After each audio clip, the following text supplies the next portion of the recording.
好，大家好，歡迎咧大家再次嚟到幸福人教會 Oh My God Music Channel 嘅與你傾聽細數。咁好開心啦！今日好耐都冇見過做主持，可以今日翻嚟，仲要去訪問兩位資深嘅主持真係令到我哋有啲好大壓力，係啦。咁我哋先介紹啦，好開心今日咧有宏恩基督教學院嘅李牧師喺我哋當中。係啦，同埋咧有劉偉恒導演 Danny 喺我哋當中，係啦，又去分享佢哋嘅故事，同埋我哋咧有關於一啲愛嘅信息，係啦。Hello， 大家好，係啊，我都好緊張啊，因為我真係一個素人嚟嘅，但係今日咧見到兩個好有壓台感嘅嘉賓，希望咧不過不失啦嚇，咁咧都好多謝大家啦，係啊，今日我老拍檔阿軒咧第一檔元老翻嚟啦嚇，咁咧就係啦。最緊要咧，大家知道我哋喺呢個幸福人教會 Oh My God Music Channel， 咁咧歡迎大家如果喜愛呢個節目咧，大家聽到今日我哋傾偈嘅內容又覺得有啲受用喎，咁啊感謝主啦，咁咧就俾個 like 我哋，或者可以嘅咧訂閱我哋嘅頻道啦，好唔好啊？OK， 或者係轉分享係啦。OK， 咁啊事不宜遲啦，我哋開始啦。係啊，其實咧。敏娟咧就唔係好認識好多喺信仰裏邊好資深嘅牧者啊弟兄姊妹，因為我自己都係一個初信者啊。不過我俾阿牧師鬧過，咁另外我牧師鬧你唔算初信㗎啦，你7年㗎啦咁樣。但係孩子真係仍然都覺得自己好新嘅嚇。不過好感謝主啦。今日咧我就抱住一個好素人嘅心情，唔係好認識兩位。可能冇其他人咁認識啦，咁我又覺得又可以輕鬆啲去傾下兩位今日唔係話擺低信仰，而係輕輕拎翻你哋父親呢個角色出嚟，我哋去分享下作為父親又喺個信仰裏邊，其實我真係好多嘅好奇心，因為我都好多嘅追尋，究竟喺父親嘅角色裏邊，喺個傳統價值嘅身份上邊，同喺你嘅信仰裏邊，有冇一啲對行嘅時間啊？你嘅心裏邊。當面對一啲情況嘅時候，你哋又會點樣去調節？點樣去面對？咁我哋問咗阿公先啦。哇！即刻升級嚇，已經做咗阿公啦。咁都係做得阿公就當然係爸爸啦嚇。咁我有一粒女嘅啫嚇，一個獨女。咁就佢都30幾歲啦。咁所以佢又生咗2個孩子。咁我就做咗4大長老之一，做咗公公。咁湊女或者即係養兒育女同基督徒有咩即係關係咧？咁或者咁講啦，我哋做基督徒就喺任何一個範疇都係基督徒嚟。所謂有基督徒爸爸係咪？有基督徒嘅，我以前係校長，我又係基督徒嘅校長。咁所以作為基督徒嘅爸爸，點樣去即係養自己或者叫教養自己嘅女兒咧？咁聖經其實俾咗我哋有好清楚嘅鼓勵或者指引嘅。我相信呢句金句大家都背過啦。教養孩童，使佢哋走當行嘅路，就係到老都唔會偏離。我仲記得我成長嘅教會係唔係行禮儀教會嘅嬰孩洗禮，但係會有一個叫嬰孩奉獻禮嘅，就係話父母生咗 BB 之後，想帶到去主嘅面前，你要將佢奉獻俾主。然後希望我哋標誌住就係我嘅一生，同埋我教會弟兄姊妹都有責任一齊咧嚟到去引領我嘅孩子咧係行喺主嘅心意裏邊。咁亦都係咁嘅緣故，鞭策住我哋做父母嘅喺家庭嘅宗教教育啦，同埋引領佢返教會嘅事情上咧，我哋都係要有啲策略嘅。咁我仲記得好細個，我哋當然就係開始帶佢返教會啦。亦都當佢稍大一啲嘅時候，都俾佢有機會返到兒童團契啦。咁佢都即係喺裏邊有信仰嘅認識啦，亦都認識好多哥哥姐姐。我又覺得小朋友所謂信二代，大到咁上下，其實通常都有啲反叛。咁但係啲哥哥姐姐嘅力量其實好大嘅。因為通常父母就去到少年階段就行埋一邊㗎啦，但係佢啲英雄嘅哥哥姐姐可以繼續嚟到幫手咧，就接上呢個棒，成為佢哋信仰上一個同路人。咁呢點我都覺得係喺我女嘅成長上都睇得好清楚。我就新手爸爸啦。我嘅女女大女咧就今年12歲，其實喺我信係啊阿饅頭咁啊喺我信主之後，大約係死我唔記得咗個女幾多年出世添，大約3年零之後就出世啦。咁所以我咧就即係冇咁多經驗咧去點樣做一個所謂基督徒嘅爸爸。你問我咧，我都係邊學邊做嘅。咁我又唔識得點樣去即係所謂咩裝備啊點樣樣啦。咁我諗我同我太太有個共識嘅就係總之咧，我哋一出世俾佢哋知道呢個係一個基督徒嘅屋企，一家之主咧就唔係我，唔係阿媽，其實係耶穌。咁所以細細個咧，我哋就即係我哋將我哋基督徒嘅生活咪融入我哋嘅屋企入邊咯。譬如星期日一定會翻教會，平時咧會翻去唱詩班。咁啊小朋友大下，你有興趣嘅可以加入詩班啊，或者係主日學啊咁樣。每一日咧我哋會有祈禱，我哋會有讀經嘅時間。當然即係因應啊呢啲功課多唔多就有加多或者減少啦嚇。咁係好自然地就俾佢哋投入呢個世界。譬如好感恩喎，即係譬如阿饅頭4歲嗰陣咧，佢已經加入咗基督教嘅詩班啦。咁啊佢喺度唱歌，所以咧佢識嘅而家嘅腦入邊咧識嘅咧就唔係流行歌嘅，全部都係詩歌嚟嘅。咁啊我冇一個咩特別策略，只不過係將平時我哋嘅生活，我哋係點嘅就帶翻入去俾佢哋。咁好似阿李牧師所講，究竟第時佢哋會點咧？反叛嗰陣會點咧？我唔知啊。咁但係我諗作為基督徒嘅父母，咁最緊要係俾佢嘅一個所謂禮物啦嚇，就係我俾佢認識咗耶穌先。咁到佢長大嗰陣，佢點樣去認識咧？呢個就真係要交俾神點樣去安排佢哋嘅路啦。咁樣。但係頭先 Benny 分享一點，我覺得好認同嘅，就係話將個信仰同個生活嘅結合。佢即係小朋友好聰明嘅，其實佢只要見到你講一套做一套咧，咁你整個即係想傳遞俾佢嘅信仰係肯定瓦解㗎啦。係但係如果你能夠將信仰同生活有一個好有效或者我哋叫有機嘅整合，係好自然嘅，唔係一件好 odd 嘅或者一件即係好諗起都雞毛即係趌起嘅嘢，係好自然係生活嚟嘅。咁佢就會覺得呢樣嘢係能夠即係個信仰能夠兌現到喺生活裏邊。咁但係佢點樣覺得係咧？咁佢當然睇父母嘅榜樣啦。所以父母係一個示範單位，呢點就非常重要。李牧師嘅呢個提醒好好嘅，因為我都係唔識嘅嚇，即係要強調係唔識嘅，戴頭盔先。咁但係嗰個過程當中，其實神都訓練緊我哋去做爸爸，譬如阿謙都係爸爸啦，呢個係一個資深嘅爸爸啦。我想講咩咧？就係真係嘅小朋友去睇住。譬如咧，如果我哋喺教會做嘅係一套，翻到屋企嘅又係另一套咧，小朋友好快就會知。咁所以我而家好警醒嘅，即係譬如咧，因為我有時喺教會都有侍奉啦。咁或者有時甚至乎喺講台會分享信息，或者我會講見證嘅。咁講見證，梗係講自己即係好所謂好嘅一面啦。咁但係如果我翻到去同個女都係另一種嘅態度嘅話咧，佢一定係知哇。咁我覺得可能係就好似變成咗一個偽善嘅人啊。咁可能佢第時個抗拒仲大喎。且呢個爸爸喺人哋面前咧就咁，又話愛人如己，翻到去咧就咁。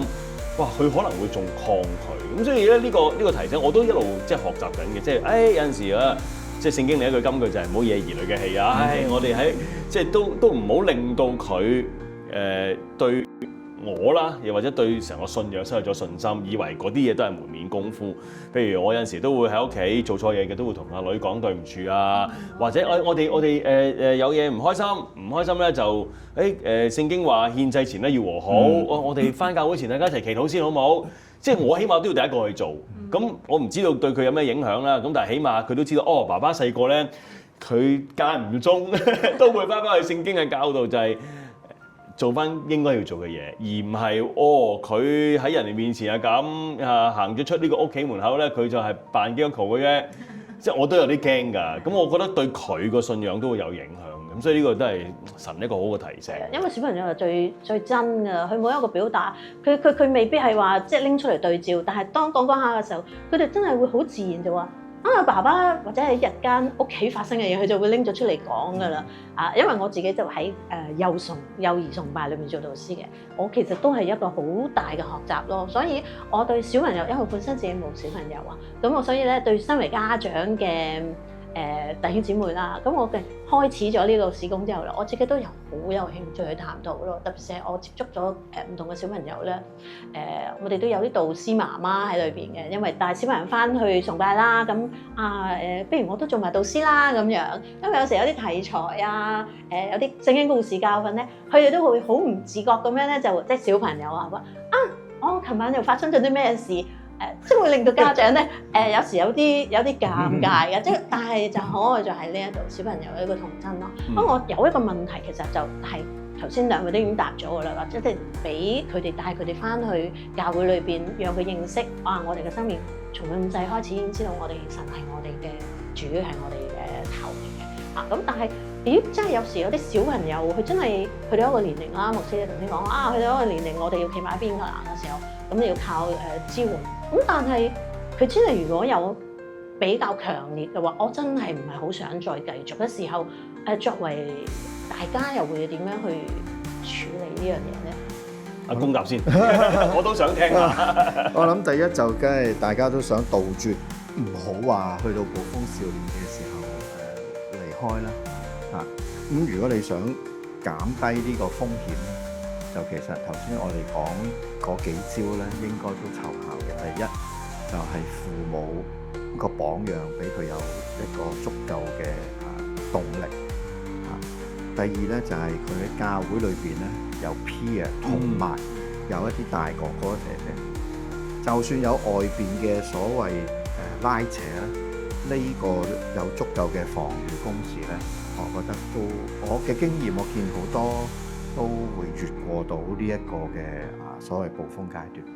不過實在喺教會經驗裏邊咧，亦都真係見到有啲係甩離嘅。咁第一，如果真係甩離咧，唔好太過怪責自己。因為呢個都拍過見證，所以我唔怕講嘅。阿李盛林牧師嘅大女，其中有一段時間係完全甩離嘅，直頭離家出走添。作為一個神學院嘅院長牧師，其實佢哋當時都好大掙扎嘅。咁但係佢哋都檢討咯，究竟我哋做咗咩做得唔好咧？但係其實佢哋都真係唔係好檢討到。不過最後佢哋都破到冰。不過佢哋對大女嗰種嘅關懷同埋真誠，寫信俾佢。最後呢個所謂狼女咧，其實都回頭嘅，都會令到佢哋有好大嘅欣慰。所以如果真係有信二代佢哋去到某一個階段係甩離咗咧，唔好放棄，繼續嚟到，當然為佢祈禱啦，同埋去揾一個好嘅機會去表達對佢嘅珍視啦，同埋表達唔係用一種怪責嘅角度，因為每一個階段佢遇到嘅掙扎其實都不盡相同。其實係好似浪子比喻個爸爸，永遠都係開住道門等佢翻嚟，都係咁樣擁抱。咁我覺得上帝嘅靈會喺嗰個孩子心裏邊動工，佢可能遇到某一件事或者某一個人，再一次觸動佢回頭翻去即係信仰裏。咁呢個亦都有好多呢啲咁樣嘅經驗。最緊要就係唔好同佢死過，就唔好咧就覺得我冇面啊！我係教會嘅執事，一個女咁樣就好冇面啊！咁你 break 咗個關係咧，就冇計傾。係啦，就係咁。我舉一個例子咧，即係活生生啊發生喺我身上。咁話說阿饅頭咧，佢一路就頭先講啦，佢細細個就開始參與兒童嘅詩班啦。咁但係去到我諗舊年開始咧，嗰個詩班就逢星期六嘅上晝，佢就開始表現得好唔想返。咁啊種種原因啦，即係星期六難得唔使返學，瞓晏啲啊，喺屋企可以打下機啊，諸如此類啦。咁啊曾經都又唔算係衝突嘅，但係都會有即係唔開心嘅時候嘅，包括咗我哋要拖佢翻去啊。嗱，其實佢翻到去就冇事嘅喎，即係開心行翻出嚟嘅。咁我就話咧，你咁開心翻到去，你早啲起身就得咯，即係嗰啲啦。咁你知阿爸咧，我都係已經嗰啲嚟嘅。好啦，咁啊後來咧，我太太就開始提醒我，喂，我哋要小心。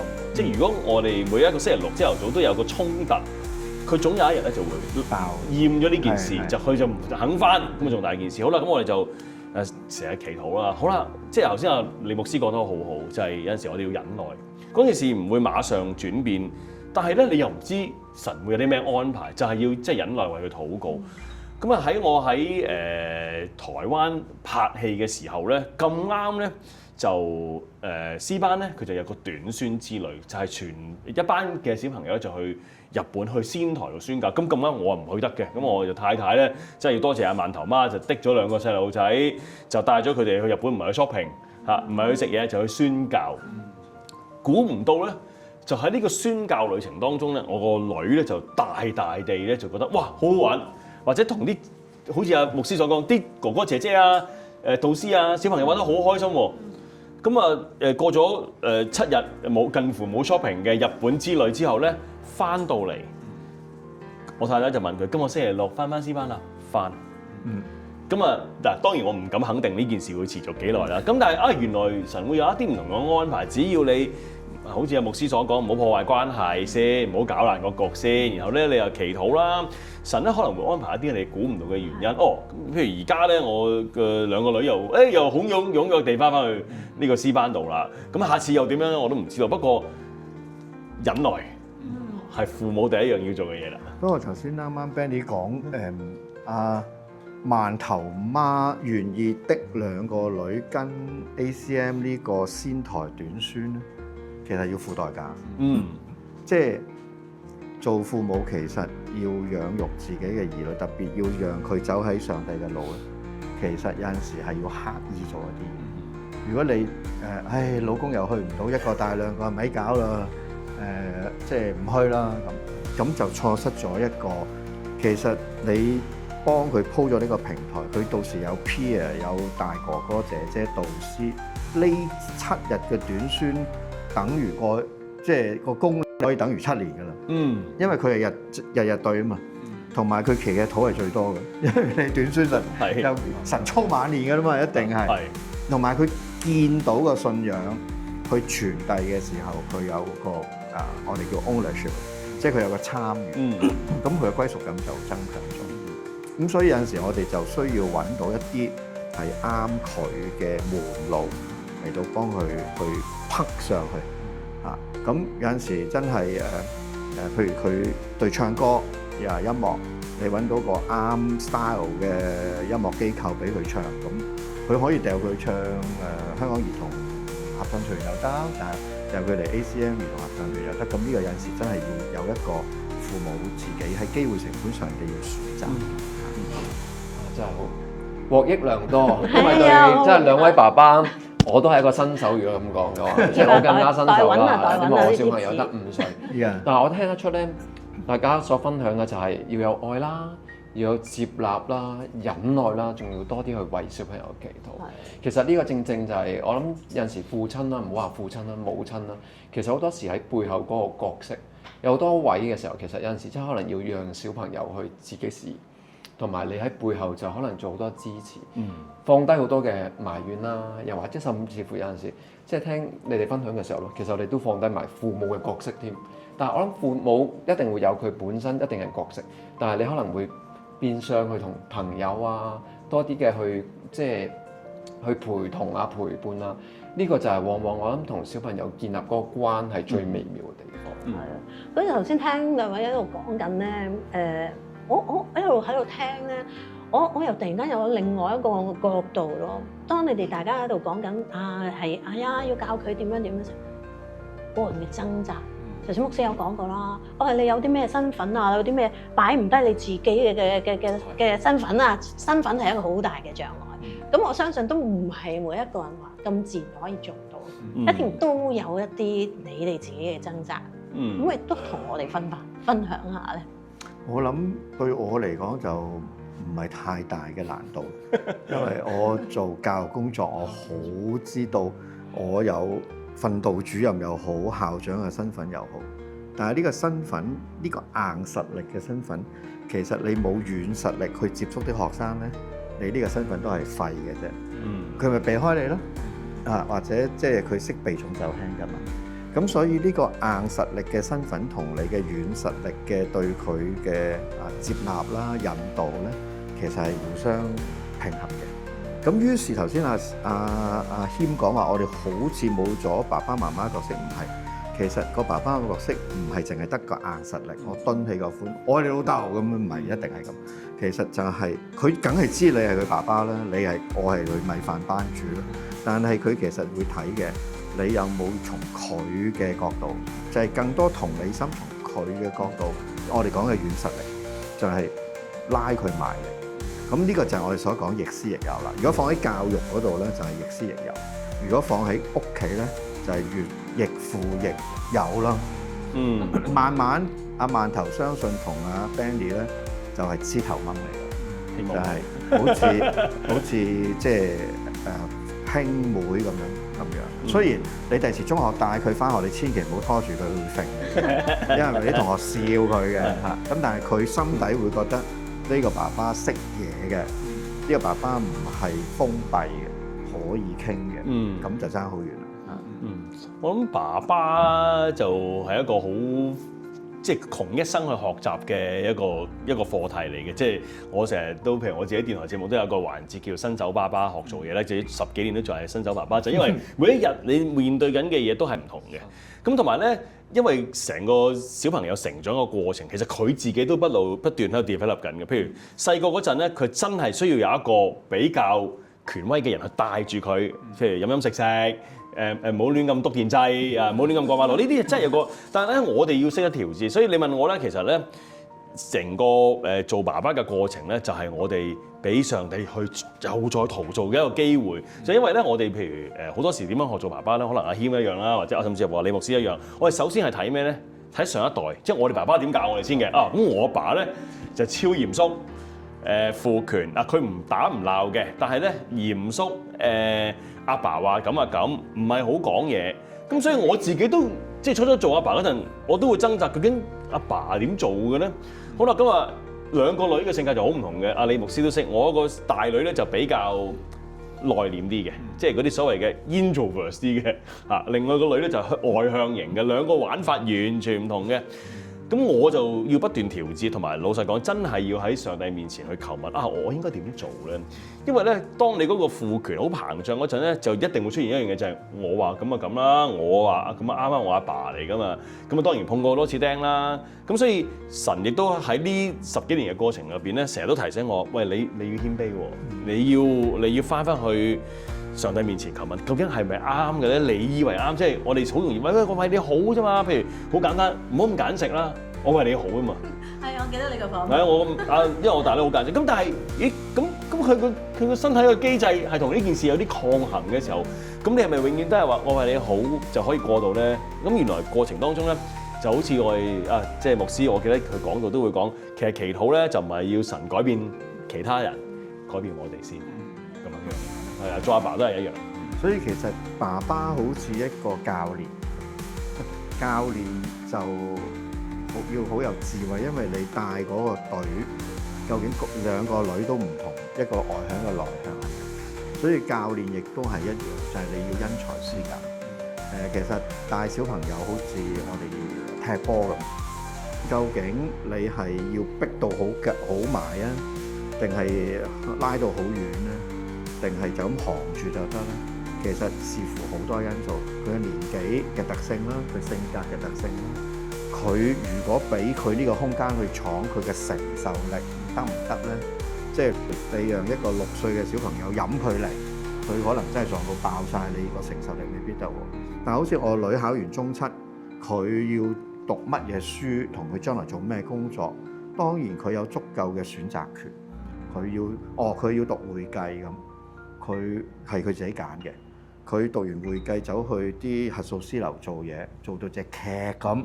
我又唔明點解核數師樓係要咁樣，即係嗰啲 trainee 做到隻劇咁嘅喎。但係佢扶3更半夜翻嚟，佢冇怨嘅喎，因為佢自己揀嘅嘛。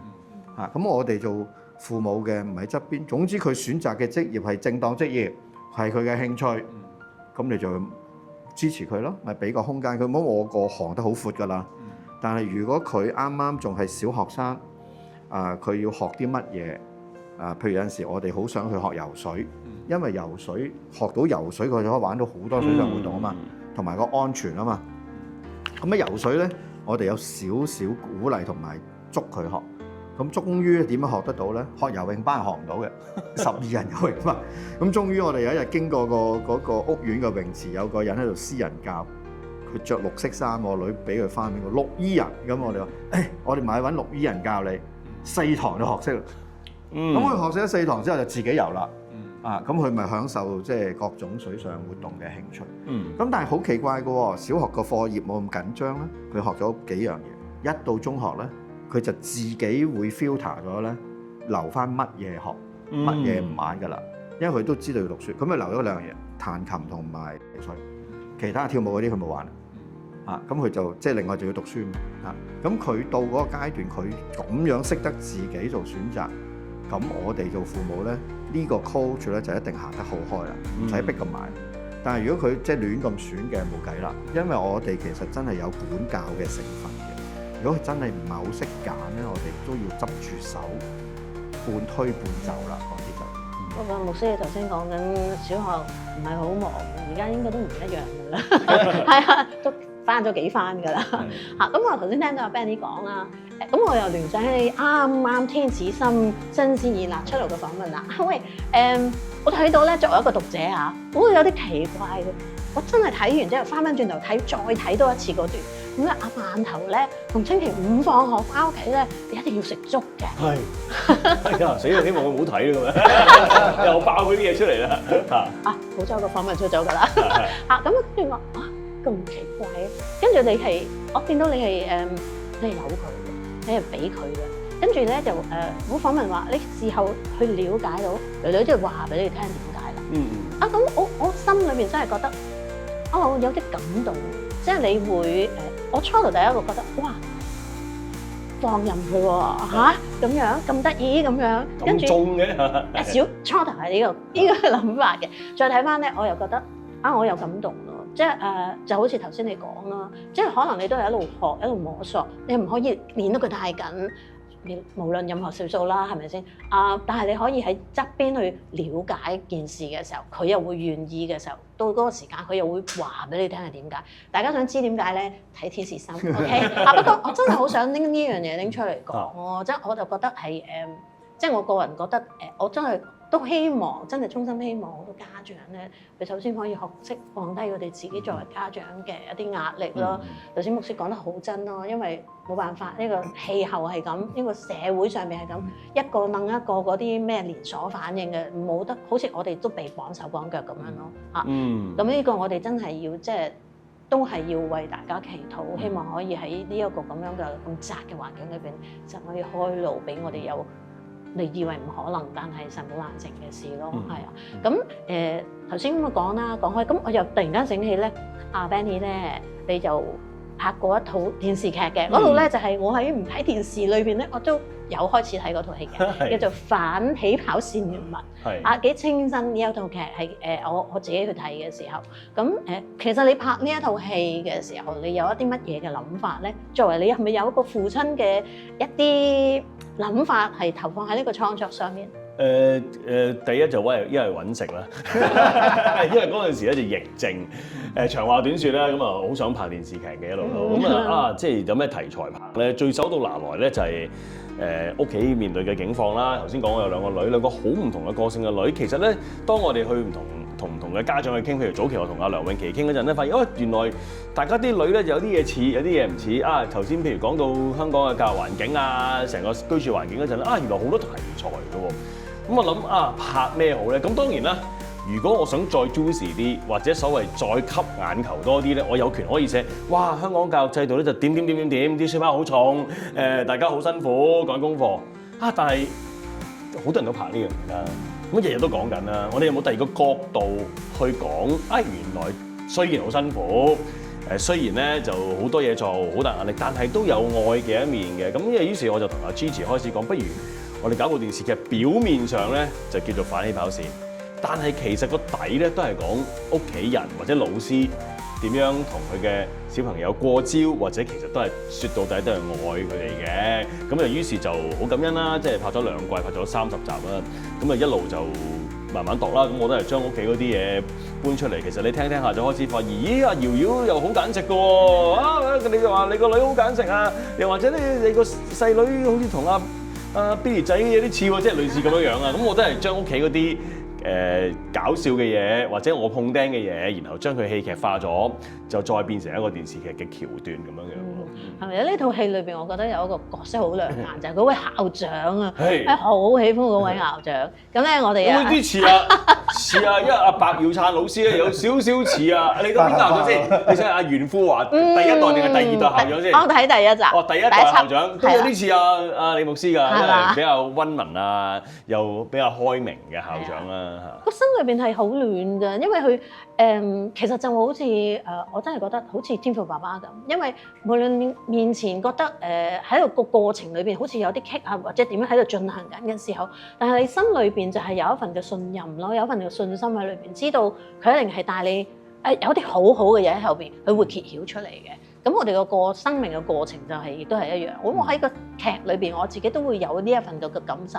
咁嗰個校長嘅身份咧，就我都知道李福成牧師一路都係校長嘅身份。我覺得佢呢一樣嘢應該就非常之清楚。佢作為一個代天父爸爸嘅角色喺裏邊，係咪啊？不過即係你提到天父爸爸咧，其實大家應該會有一個諗法。其實我哋對上帝有兩個屬性咧，即係神學少少講，就係公義同埋慈愛。其實做父母或者做領袖或者做校長或者做老師，都係喺公義同埋慈愛呢兩個屬性中間揾到一個即係我哋叫做協調嘅位。即係我做校長嘅時候，當然係好即係與學生親近，但係我都有好清楚嘅界線。佢哋應該要達到一個點樣嘅操守啊品格。咁但係有啲做唔到嘅時候，我點樣去引導佢、接納佢，去揾翻到佢應該做到嗰個位？呢個就唔係靠罰企，或者係即係用一啲叫做禁閉式嘅方式。你禁閉式嘅方式只能夠治標嘅啫嘛，你治唔到本。咁所以我最簡單例，有個細路由小一打人打到小五嘅。佢打人嘅意思即係話我拱下你啊，即係佢好中意肢體動作，但係啲同學就會翻去話俾阿媽聽我俾人打。咁佢俾人打，你知今時今日啲父母就會嚟揾學校去仲裁，咁學校又要程序公義，又要開庭審訊，咁日日都審，咁咪暈咁滯。咁收尾好明顯，我 spot 到佢精力過剩，咁中意要打嘢。俾支羽毛球拍佢打啦咁樣，咁佢一打就上手，體育主任就覺得咦幾好喎打得，咁咪小息人哋個禮堂都唔係普通同學會用嘅，俾佢打俾佢練咁，佢竟然就打咗大概7-8個月代表我哋學校打咗個地區嘅校際比賽嘅，都攞到個最細嘅獎叫殿軍，都係獎，係嘛？咁好明顯佢將佢精力發泄咗喺打波，有益有建設性嘅。跟住佢一曳，啲老師就話俾校長聽，唔俾你打波，即刻投降。因為呢樣嘢係佢所中意噶嘛。咁佢咪控制到佢咯。因為佢打波大過天啦。咁後來去到中學都仲有打，我知道。咁佢父母當然覺得，即係我控制到呢個孫悟空喎，校長。其實來去都係喺公義同埋慈愛中間，我哋要揾到一個啱佢嘅位嚟到入手。咁到今日我同呢個家庭都仲有聯絡。聽到牧師頭先所分享，我覺得好 sweet。我真係用一個 sweet 嘅感覺，就係即係會睇到一個小朋友，可能大家都覺得佢嗰個狀態咧係可能會令人有啲討厭啦咁樣。咁但係佢點樣可以將佢轉化成為一個俾人認同啦，將佢可以幫佢好似話放電啦。咁我覺得呢一個都係一個好好嘅提醒，亦都係一個俾我哋好多家長嘅提醒。我坐穩少少先，我開始有啲暈。因為咧我哋啲嘉賓咧，我而家有少少撈亂到佢哋，佢呢個身份太多啦。牧師、校長、爸爸，仲要係伯樂。嗰位咧就又係爸爸。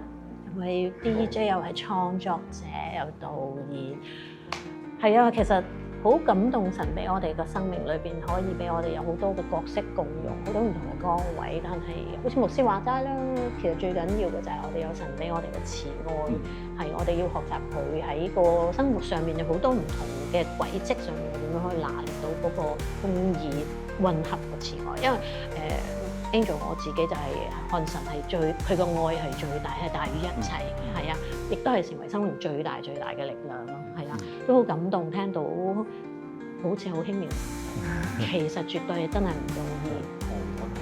不過我想即係差唔多，即係我覺得即係想做一個總結咧，就係頭先阿 Angel 話我哋有好多唔同嘅角色，唔同嘅角色即係歸根結底都係上帝嘅僕人啫。咁所以上帝託付學生俾我係校長託付學生俾我，上帝託付2個女俾阿 Benny。其實佢要睇到自己係管家。咁當你睇到係管家咧，你就唔會過分擁有自己嘅女咧，當係自己嘅即係私有財產。反而用管家嘅角度，上帝託付俾我哋去照料呢2個孩子，我照料我個女，咁我就用管家嘅角度，我要交賬。咁我覺得。當我咁諗嘅時候咧，有好多同現代社會嘅一啲父母或者親職教育嘅某啲價值觀咧，我哋可以有一啲嘅抗衡啊。咁另外，我想即係最後我想分享一樣嘢咧，就係現代嘅父母咧，相對係會比較遷就孩子多啲，因為小孩啊嘛，即係小孩子啊咁但係咧喺聖經裏邊有一個好清楚上帝對佢子民嘅教導方式咧，喺申命記嗰度有記載嘅，係攪動個茶鍋。佢用咗一個比喻，上帝對佢子民咧係攪動個茶鍋，好似鷹攪動茶鍋。咩意思咧？通常啲初鷹咧，佢未識即係啱啱初鷹嘅時候咧，啲老鷹咧就會擔啲羽毛啊，即係整個彈弓床俾佢瞓嘅。但係佢瞓慣彈弓床，佢就唔飛㗎啦。咁於是咧，老鷹要佢飛係點咧？特登拱冧個茶鍋。咁拱冧呢啲嘢吉啦。咁隻鷹就係有本能飛㗎嘛。咁你拱冧個茶鍋，佢咪飛咯。咁當然飛得唔係幾好嘅時候，嘅老鷹就喺旁邊街住咯。嗱，呢種叫做攪動茶鍋嘅聖經又話上帝同佢嘅子民呢種比喻嘅關係，我覺得都能夠應用喺今日嘅父母。就係我哋唔好過分去俾個舒適堡同埋安樂窩嘅小朋友，即係哎呀好熱啊咁，即係你就就晒佢啊咁，咪熱下咯。喂，去仙台都唔係好嘆嘅啫，我估啊，即係我亦都知，譬如話去柬埔寨做大挑戰啦，去個柬埔寨啊咁樣。但係你俾佢捱過，其實對佢係有成長係好有幫助。所以父母係應該有策略地拱冧個茶鍋。我哋當然亦都要考慮承受力，唔係拱佢出去死。但係問題你要俾佢經歷嗰啲即係唔爽嘅嘢先得嘅。如果唔係，佢覺得係乜嘢咧？佢覺得個世界要圍住佢轉㗎。係啊。當佢覺得個世界圍住佢轉，佢一眼睇唔過就嘣㗎啦。係咪？咁但係佢知道唔係，我要圍住個世界轉，我要適應個世界，適應個世情。咁呢種訓練咧，其實都重要。仲我哋睇到阿 Pan 你哋我準備好啦，我今晚翻去攪動佢個茶，抌嗰啲公仔落地先。禮拜六我話李牧師講嘅，係啊。禮拜六唔願起身練，掹開咗。係啊，幫佢抌晒啲公仔落地啊，攞個鏟啊。係。就好似女女去柬埔寨嗰個旅途咁啦，好多嘢都唔係你哋兩太太同你事先可以諗得到，佢哋會有啲咁樣嘅表現，佢哋可以融入到落去咯。所以我哋其實可以知道嘅，其實真係係啊，都好賺，係啊嘛。因為想象中大嘅，即係簡單講啦，就係我哋去之前都好擔心啊，去柬埔寨側邊有人講噶嘛，有冇打針啊？驚唔驚啊？即係各樣各樣啊。咁我都驚，譬如頭先講過兩個女都唔易處理嘅，食嘢啊各樣啊，平時又嘆過冷氣嘅，咁點算咧？攪動茶鍋嘅實例。真係搞唔好啊！咁啊，結果就係第一日佢哋已經好投入地去做大團隊要佢做嘅嘢啦，譬如去探訪乜嘢都冇，一定冇冷氣啦，連鞋都冇得着嘅家庭，佢哋馬上就去同佢哋傾偈啊，同啲小朋友玩啊，就算咧玩嘅嘢所謂啊，即係比較污糟啲嘅、沙塵滾滾嘅，一齊去啲乾咗嘅溪澗嗰度掘蟹，又或者攤喺個地下度畫畫。佢哋都 OK 喎，咁即係原來我哋以為佢哋真係要保護啊，一定要冷氣房，一定要足夠嘅食物，原來佢哋真係交俾神啦，即係神你會有安排，你估唔到，即係我同我饅頭媽喺出發前都有啲擔心啊，不斷祈禱嘅，原來佢哋嘅生命力或者佢哋能夠去接受呢個世界嘅能力，遠遠係超過我哋嘅所想所求。所以我覺得即係呢個例子好明顯説明。抗疫力咧，佢哋係有嘅，但係問題要有個環境釋放出嚟。係啦，其實抗疫力個建立係不外乎三樣嘢，第一就係佢要有歸屬感，即係一定有愛喺裏邊嘅，佢先至能夠佢知道即係生有可戀嘛，安全感啦。第二就係佢要有對前邊有個樂觀感。我就算話咩掘蟹啊，即係佢未試過嘅，但係一齊玩。咁佢就唔會話，哎呀污糟啊咩啊好乜鬧啊！咁如果係普通嘅，通常都係咁噶啦，真係。但係佢就會見到前邊有樣幾好玩嘅嘢，佢樂觀，即係佢會投入落去嚇。咁仲咪一樣嘢咧，好重要嘅。佢覺我哋個效能感就，佢覺得佢得啊。好多細路成日覺得成日比較啊嘛，我又唔係考第一，我又唔係校隊，又唔係乜，我又唔係乜，我成日覺得我唔係人哋嗰啲。但係其實我哋要發掘佢嘅效能感，即係要揾到佢嘅強項先得。咁佢總會覺得我自己有啲嘢係有啲把炮嘅，啊！即係家族一圍埋食飯，咁你乜會係讚我嘅？全部都讚佢，我好似一無是處咁，咁咪好凄啦。所以父母都有責任，或者學校咧，幫啲小朋友揾佢哋嘅強項。咁呢個就會令到佢嘅抗逆力會提升。好啊，今日真係獲益良多，我諗真係對我嚟講都係好多提醒，更加係對好多嘅我哋觀眾啦、父母啦，即係一啲好實際幫到大家嘅一啲提醒。所以咧，就希望大家可以多啲去同你嘅朋友分享我哋呢一個嘅節目啦。唔止係分享，要收藏。你今日未做爸爸嘅，你都可以袋住啊！真係永遠都係學 work 㗎，係啊！呢樣嘢係真理㗎。多謝多謝。好，咁多謝晒牧師，多謝 Benny。多謝，多謝。同埋阿 Benny 係咪為我哋帶咗首歌同我哋分享？係。咁我就頭先講啦，好感恩咧，小朋友就細個咧就即係識得嘅，竟然大部分都係詩歌，好開心㗎。咁我細個就大部分都係流行歌，咁啊，因為我個行業嘅關係啦。咁啊，今日同大家分享一首歌啦。我諗即係大家都經常都講，而家世代好艱難啊，揾食艱難，照顧小朋友好艱難，甚至乎自己嘅生活都會有一啲黑暗嘅時候嘅。咁啊，呢首詩歌咧都係喺呢幾年陪伴我。呢6個字好有用啊，就叫做黑暗終必過去。即係我哋忍耐到底嘅必然得救。咁喺艱難嘅世代當中咧，無論係做爸爸媽媽或者揾食嘅都好啊。咁希望大家都可以忍耐喺即係上帝俾我哋嘅嗰股嘅耐性當中，我哋持守住黑暗咧，終必過去嘅。繼續仰望主。多謝你。牧師都係喎，牧師都送嘅詩歌俾我哋喎。好啊，咁啊，佢阿 Benny 揀嘅 ACM 比較近期嘅一隻創作啦，我啊即係聽齊唱新歌大嘅，咁啊即係聽咗40年嗰啲。咁我揀嗰首咧就因為我都60幾啦嘛，所以都成日都諗一生嘅問題。其實我哋嘅孩子都係我哋要為佢諗一生嘅問題，所以我揀咗呢隻咧就係一首我好中意嘅詩歌，叫做《一生不枉過》。時光係不會停留，人生轉瞬便逝，願珍惜光陰，不再歲月蹉跎。啲孩子明天挑戰頑強嚇，但係我哋都將佢帶到主俾主嚟到去使用。希望你喜歡呢一隻叫經典金曲，金曲中嘅詩歌，我都係聽呢首歌大。好啊，咁今日咧真係好多謝牧師同埋 Benny，多謝晒，多謝晒，好，咁同你講拜拜咯，拜拜。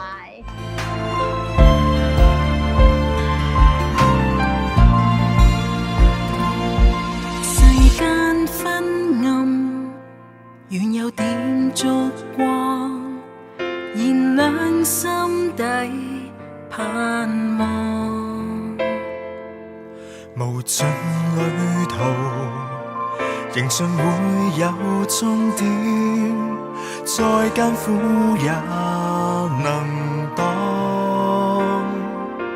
像是漂泊，但有主應許，疲乏者得靠岸。始終相信神你永遠掌管，讓我輕看和困不安。黑暗終必過去，消散似風吹，罪惡將狂顛覆錯對，你未允許。抬頭彷彿充斥烏雲，天空在流淚，我都相信平安是藏於你的手裏。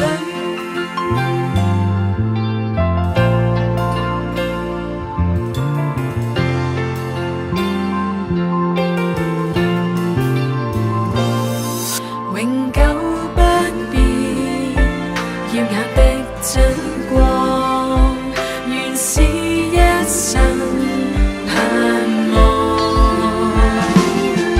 何想得見神國這裏彰顯，此刻心裏沒有驚慌。黑暗終必過去，消散似風吹，罪惡將狂顛覆錯對，你未允許。抬頭彷彿充斥烏雲，天空在流淚，我總相信平安在乎主。黑暗終必過去，消散似風吹，罪惡將狂顛覆錯對，你未允許。抬頭彷彿充斥烏雲，天空在流淚，我都相信平安是藏於你的手裏。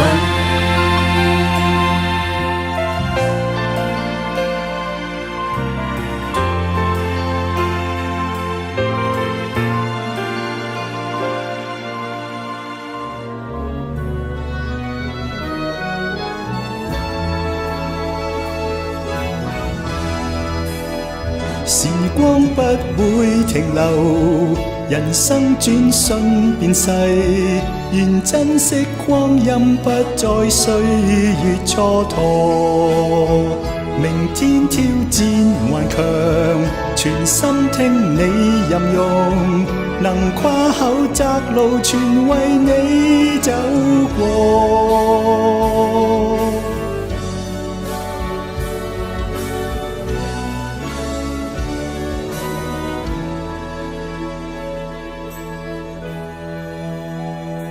為何忘掉那日立志你跟前奉獻一生？